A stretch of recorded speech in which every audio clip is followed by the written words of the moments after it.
ఒక్క సినిమా అవకాశం చాలరా అనుకున్నప్పుడు 20 సినిమాలు చేశాను. దానిలో హిట్లు ఉన్నాయి, ఫ్లాప్లు ఉన్నాయి. ఫస్ట్ సినిమా అప్పుడు వాయిస్ బాగాలేదన్నారు.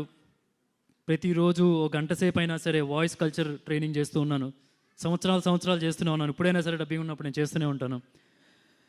అరే వీడు మాట్లాడితే చొక్కా తీస్తాడు, బాడీ చూపిస్తాడు అని చెప్పి అందరూ అన్నారు. సమ్మోహన్ లాంటి సినిమా చేశాను, లవ్ స్టోరీ, మంచి హిట్ అయింది. కానీ దాని తర్వాత కూడా సాఫ్ట్ సినిమాలకి సూట్ అవుతాడు అని చెప్పి ఆట ఆట ఆ కైండ్ ఆఫ్ మాటలు కూడా వచ్చినాయి. వీ లాంటి సినిమా చేశాను. అన్ని సినిమాలు అర్బన్ బేస్డ్ క్యారెక్టర్లే చేశాడు, దానికే సూట్ అవుతాడు అని చెప్పి అన్నారు. శ్రీదేవి సోడా సెంటర్ లాంటి మా సినిమా చేశాను. బాలీవుడ్ వెళ్ళాను, విలన్గా చేశాను.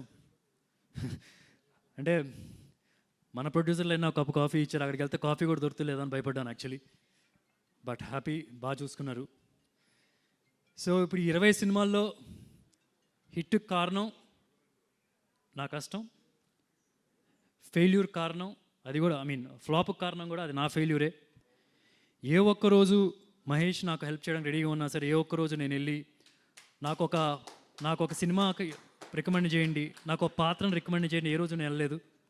ఏ ఒక్క ప్రొడ్యూసర్ని ఒక రూపాయి కూడా ఎక్కువ అడగలేదు. ఏ డైరెక్టర్ని ఒక ఫైట్ పెట్టండి, ఒక డాన్స్ పెట్టండి నేను పుష్ చేయలేదు. ఎందుకంటే నాకు వాళ్ళని బాధ పెట్టడం ఇష్టం లేదు. ఎందుకంటే నాకు తెలుసు అవకాశం విలువ ఏంటి అనేది.